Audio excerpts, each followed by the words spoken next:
रेखा की नई नई बहू आई थी जिसका नाम था शीला। शीला के बाल बहुत लंबे थे। शीला के बालों की लंबाई इतनी ज्यादा थी कि वो उसके पैरों तक आते थे। रेखा ने शीला के रूप रंग और लंबे बालों को देखकर ही उसकी शादी अपने बेटे बिरजू से करवाई थी। उसे लगा था कि उसकी बहू की सुंदरता की पूरे मोहल्ले में वाहवाही होगी। लेकिन शादी के बाद सब कुछ उल्टा पड़ जाता है। आइए अब देखते हैं आगे की कहानी। रेखा शीला के कमरे में जाती है और उससे कहती है, अरे बहू, आज तेरी मुंह दिखाई है। सब मोहल्ले की औरतें तुझे देखने आने वाली हैं। जल्दी से तैयार हो जा। क्या? अरे माँ जी, आप भी ना। आपको मुझे पहले बताना चाहिए था ना। अब मैं इतनी जल्दी कैसे तैयार हूँ? अरे आप शायद नहीं जानती, पर मुझे मेरे बाल बनाने में पूरे 2 घंटे लगते हैं। है? क्या? 2 घंटे? अरे बहू, सब मोहल्ले की औरतें बस आती ही होंगी। मैं नहीं जानती। तू जल्दी से तैयार हो और फिर सबके लिए कुछ चाय नाश्ता भी बना दे। जल्दी कर। अरे नहीं नहीं माँ जी, चाय नाश्ता तो मैं बिल्कुल नहीं बना पाऊंगी। पहले तो मैं तैयार होंगी, उसी में सारा समय निकल जाएगा। और अगर आप चाहती हैं कि ज्यादा देर ना हो तो चाय नाश्ता आप ही बना लीजिए ना जल्दी से। शीला की बात रेखा को कड़वी तो बहुत लग जाती है, मगर वो उससे कुछ कहती नहीं और चुपचाप जाकर चाय नाश्ता बनाने लगती है। थोड़ी ही देर में मोहल्ले की सभी औरतें शीला की मुंह दिखाई के लिए घर पर आ जाती हैं। शीला इतनी जल्दी अपने बाल नहीं बना पाती, इसलिए वो खुले बालों में ही सबके सामने आ जाती है। शीला को ऐसे देखकर सभी औरतें जोर जोर से हंसने लगती हैं। वाह वाह बहू, तेरे बाल तो बड़ी लंबे हैं। पर क्या तुझे गर्मी नहीं लगती जो ऐसे बाल खोल कर घूम रही है? हाँ। अरे शीला, तू ऐसे ही क्यों चली आई? अरे चोटी तो कर लेती ना। माँ जी, मैंने आपसे कहा तो था कि मैं इतनी जल्दी बाल नहीं बना पाती। अच्छा ठीक है, कोई बात नहीं। आकर यहाँ बैठ जा। थोड़ी देर में सभी औरतें मुंह दिखाई करके चली जाती हैं, मगर रेखा को रह रहकर शीला पर बहुत गुस्सा आ रहा था। यहाँ तक कि ये सब सोच सोच कर रेखा को रात में नींद तक नहीं आ रही थी। ये नई बहू तो बड़ी ही अजीब निकली। ऐसे तो ये घर का कोई काम नहीं करने वाली। कुछ तो करना पड़ेगा। अगले दिन रेखा सुबह सुबह जल्दी उठ जाती है और शीला को उठाने के लिए उसके कमरे में जाती है। मगर वो देखती है कि शीला तो पहले से ही जगी हुई थी और शीशे के सामने बैठकर अपने बालों में तेल लगा रही थी। अरे अरे, आइए माँ जी, कहिए, कोई काम है क्या मुझसे? कोई काम? अरे काम ही काम है घर में बहू। झाड़ू पोछा करना है, सबके लिए चाय नाश्ता बनाना है, और तुम यहाँ सुबह से ही अपने बालों में तेल लगाने बैठ गई। तो अब घर का सारा काम कौन करेगा? अरे नहीं नहीं माँ जी, मैं ये सब काम नहीं कर सकती। सुबह उठकर सबसे पहले मैं अपने बालों में तेल लगाती हूँ, जिसमें मुझे कुछ घंटे लगते हैं। फिर मैं अपना नाश्ता करती हूँ और उसके बाद मैं अपने बाल धुलती हूँ। और यही नहीं, बाल धोकर मैं अपने बालों में खास सीरम भी लगाती हूँ। ऐसे ही थोड़ी मेरे बाल इतने लंबे घने और अच्छे हुए हैं। क्या? तो इसका मतलब तू घर का काम नहीं करेगी? माँ जी, अब मैं तो कर देती, मगर मुझे फुर्सत कहाँ। वैसे आप भी तो खाली है ना, तो क्यों ना आप ही घर का काम कर लें? रेखा को ये सब सुनकर बड़ा गुस्सा आता है, मगर वो शीला से कुछ नहीं कहती है और चुपचाप अपने कमरे में आ जाती है। इस शीला की इतनी हिम्मत, इसने मुझसे ऐसे बात की। रेखा को गुस्सा तो बहुत आ रहा था, मगर वो कर भी क्या सकती थी। ऐसे ही कई दिन बीत जाते हैं, मगर शीला की हरकतें कम होने का नाम ही नहीं ले रही थी। वो दिन रात बस अपने बालों को ही सजाया संवारा करती थी। यही नहीं, शीला ने मोहल्ले के ही एक ब्यूटी पार्लर में जाना भी शुरू कर दिया था, जहां जाकर वो अपने बालों में कई अलग अलग चीजें करवाया करती थी। इसमें वो कई सारे पैसे भी उड़ा देती थी। एक दिन रेखा को बहुत गुस्सा आता है और वो ठान लेती है कि किसी भी तरह से शीला के बाल कटवा के ही रहेगी। यही सोचकर रेखा उस ब्यूटी पार्लर वाली से मिलने जाती है। ब्यूटी पार्लर चलाने वाली औरत रेखा की पुरानी दोस्त भी थी। अरे आओ आओ रेखा जी, आज आपकी बहू नहीं आई? आप अकेले आई हैं, क्या बात है? क्या बताऊं, मैं तो उससे तंग आ गई हूँ कमला। अब अगर तुम मुझे अपना सच्चा दोस्त मानती हो तो तुम ही कोई उपाय बताओ, जिससे ये शीला की बाल ही ना रहे। ना रहेंगे बाल, ना बजेगी बांसुरी। तुम्हारा मतलब है कि ना रहेगा बांस, ना बजेगी बांसुरी। हाँ हाँ, वही वही। रेखा, फिर तो तू ये ले, इस तीर को शीला की शैम्पू में मिला देना। इससे उसके बाल झड़ने लगेंगे, और जब बाल झड़ेंगे तब वो खुद ही परेशान होकर मेरे पास आएगी। तब मैं उसे बाल कटवाने की सलाह दूंगी, मगर ध्यान रहे, थोड़ा ही तेल डालना।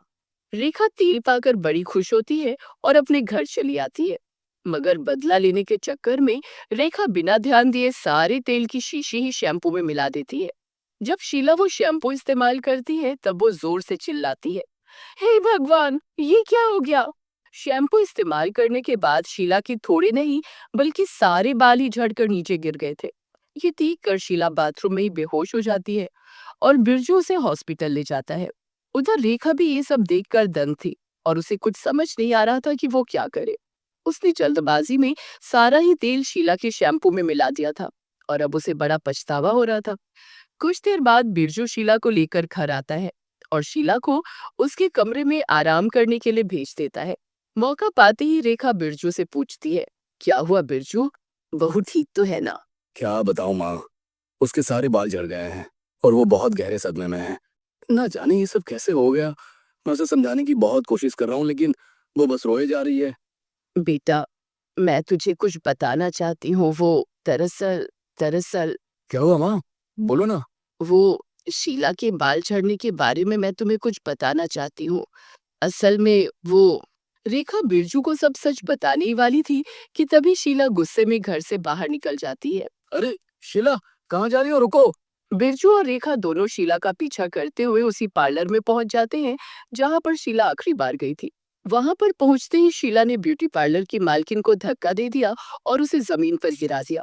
फिर शीला उसके ऊपर कैंची लेकर बैठ गई। अरे अरे, कोई रोको इसे, ये पागल हो गई है। बचाओ मुझे, इस पागल से बचाओ। तू ही है वो जिसने मेरा ये हाल किया है। कहाँ मैं इतने घने लंबे बाल लेकर घूमती थी और कहाँ बच्चा बच्चा मुझे गंजी चुड़ैल कहकर चिढ़ा रहा है। तुझे तो मैं जान से मार दूंगी। तभी वहां पर बिरजू और रेखा भी पहुंच जाते हैं और दोनों शीला को रोकने की कोशिश करते हैं। अरे शीला, ये तुम क्या कर रही हो। अरे अरे छोड़ दो उसे, ऐसा मत करो। अरे वो मर जाएगी, इसमें उसकी क्या गलती है शीला। और क्या, वैसे भी मैंने तुम्हारे बाल नहीं उड़ाए हैं। इसमें तो तुम्हारी सास का ही हाथ है।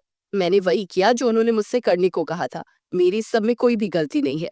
उस औरत की गवाही से रेखा की पोल खुल गई और शीला और बिरजू ये सब सुनकर हैरान थे। क्या, ये सब आपने किया है? मगर क्यों? आखिर क्या मिल गया आपको ये सब करके? क्यों आपने मेरी जिंदगी बर्बाद कर दी?